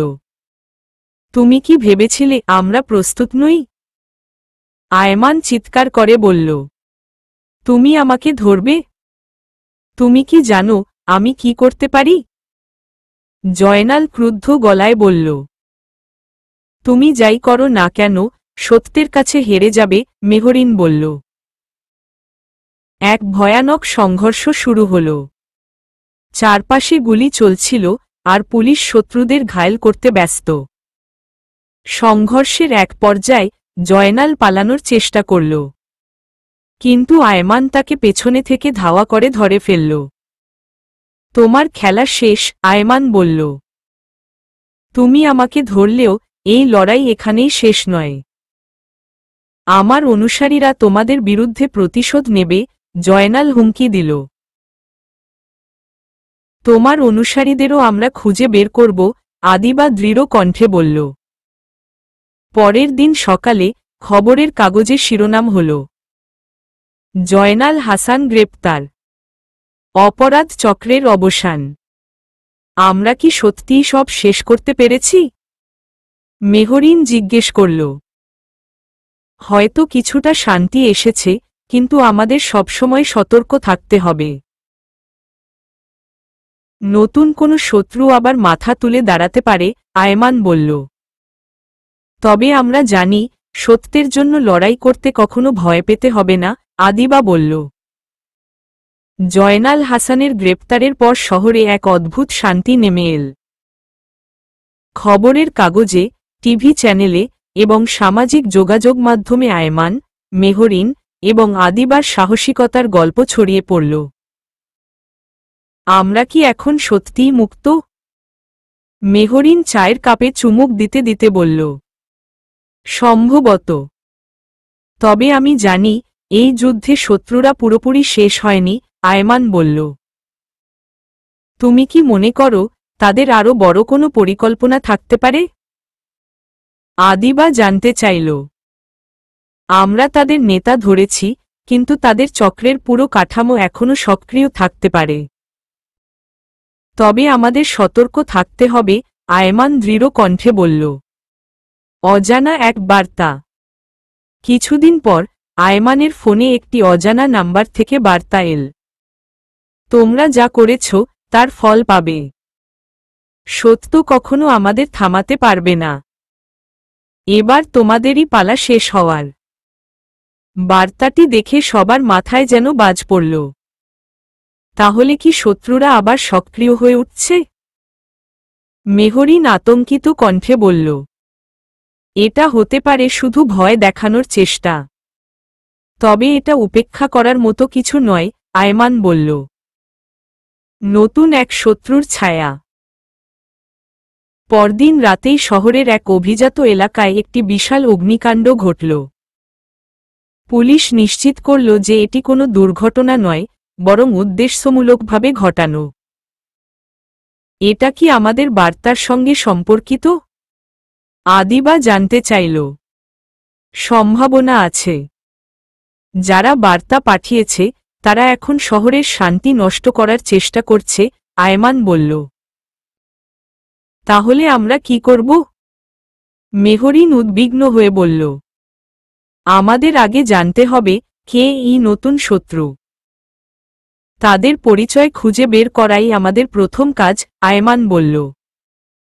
গোপন তদন্তের শুরু। তারা ঠিক করল, গোপনে শহরের বিভিন্ন জায়গায় নজরদারি চালাবে। তারা স্থানীয় এক সাংবাদিকের সাহায্য নিল, যিনি এর আগেও অপরাধ তদন্তে সাহায্য করেছেন। তোমাদের যা জানতে হবে, আমি তোমাদের সব ধরনের তথ্য দিতে প্রস্তুত, সাংবাদিক বলল। তুমি কি জানো, শহরে এখন নতুন কোনো গোপন চক্র কাজ করছে? আয়মান জানতে চাইল। হ্যাঁ। আমি কিছুদিন আগে শুনেছি, ছায়ার সংঘ নামে একটি গ্রুপ কাজ শুরু করেছে। তাদের নেতা সম্পর্কে কেউ কিছু জানে না, কিন্তু তারা অনেক শক্তিশালী, সাংবাদিক বলল। ছায়ার সংঘের রহস্য। তারা জানতে পারল, ছায়ার সংঘ মূলত একটি আন্তর্জাতিক চক্র, যারা ক্ষমতার লোভে শহরে অরাজকতা সৃষ্টি করছে। তাহলে আমরা কি আন্তর্জাতিক অপরাধের মুখোমুখি? মেহরিন বলল। হ্যাঁ। তবে আমরা ভয় পাব না। এইবার আমরা পুরো শহরকে রক্ষা করব, আয়মান দৃঢ় কণ্ঠে বলল। ফাঁদ পাতা শুরু। তারা ঠিক করল, ছায়ার সংঘের একটি গোপন বৈঠকের সময় তাদের ফাঁদে ফেলবে। আমাদের কাছে যা তথ্য আছে, তা দিয়ে আমরা তাদের ঠেকাতে পারব, আদিবা বলল। তবে আমাদের সঠিক সময়ে আঘাত করতে হবে। একটুও ভুল হলে আমরা ধরা পড়ে যাব, আয়মান বলল। পরদিন রাতে তারা বৈঠকের জায়গায় পৌঁছাল। জায়গাটি ছিল এক পরিত্যক্ত দালানে। তারা জায়গাটি ঘিরে ফেলল। তোমরা সবাই প্রস্তুত? এবার আমাদের একসঙ্গে কাজ করতে হবে, আয়মান বলল। তুমি কি মনে করো, আমরা সফল হব? মেহরিন জিজ্ঞেস করল। সত্য সবসময় জয়ী হয়, আয়মান বলল। পরিত্যক্ত দালানটি অন্ধকারে আচ্ছন্ন। চারপাশে ঝোপঝাড় আর ধ্বংসাবশেষ। মেহরিন, আয়মান আর আদিবা পেছনের প্রবেশপথ দিয়ে জায়গাটির ভেতরে প্রবেশ করল। তারা জানত ছায়ার সংঘের গোপন বৈঠক এখানেই হবে। তোমরা সবাই সাবধানে থাকবে। কোনো অপ্রত্যাশিত কিছু হলে চিৎকার করো না, শুধু সিগন্যাল দাও, আয়মান ফিসফিস করে বলল। আমাদের কাজ সহজ হবে না, কিন্তু এবার আমাদের জিততেই হবে, আদিবা বলল। তারা দালানের ভেতরে ঢুকে একটি বড় ঘরের সামনে এল। ঘরের ভেতরে আলো জ্বলছে। তারা জানালার ফাঁক দিয়ে ভেতরে তাকাল। সেখানে একটি বড় টেবিলের চারপাশে ছায়ার সংঘের সদস্যরা বসে আছে। ওই মাঝখানের লোকটাই হবে তাদের নেতা, মেহরিন ফিসফিস করে বলল। তোমরা কি নিশ্চিত? আয়মান জিজ্ঞেস করল। দেখে মনে হচ্ছে সেই সবাইকে নির্দেশ দিচ্ছে। আমরা যদি তাকে ধরতে পারি তাহলে পুরো চক্রটাই ভেঙে পড়বে, আদিবা বলল। তারা ঠিক করল বৈঠক শেষ হওয়ার আগেই ভেতরে ঢুকে নেতা সহ সবাইকে গ্রেপ্তার করবে। তবে সময় ঠিক করতে তাদের আরও কিছুক্ষণ অপেক্ষা করতে হবে। আমাদের সময় ঠিক করতে হবে। একটু তাড়াহুড়ো করলে আমরা ধরা পড়ে যেতে পারি, আয়মান বলল। ঠিক আছে, আমরা সবাই একসঙ্গে ভেতরে ঢুকব, মেহরিন সম্মতি জানাল। ঠিক তখনই তাদের সামনে নতুন একটি মোড় এল। হঠাৎ দালানের পেছনের দরজা দিয়ে আরেকটি দল ঢুকল। তাদের হাতে ছিল অস্ত্র। এরা কারা? আদিবা ফিসফিস করে বলল।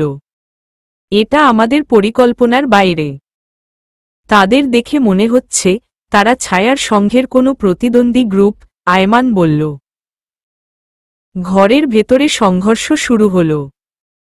ছায়ার সংঘের নেতা আর তার দল প্রতিদ্বন্দ্বীদের আক্রমণের শিকার হল। এটা আমাদের জন্য একটা সুযোগ, কিন্তু আমাদের দ্রুত সিদ্ধান্ত নিতে হবে, মেহরিন বলল।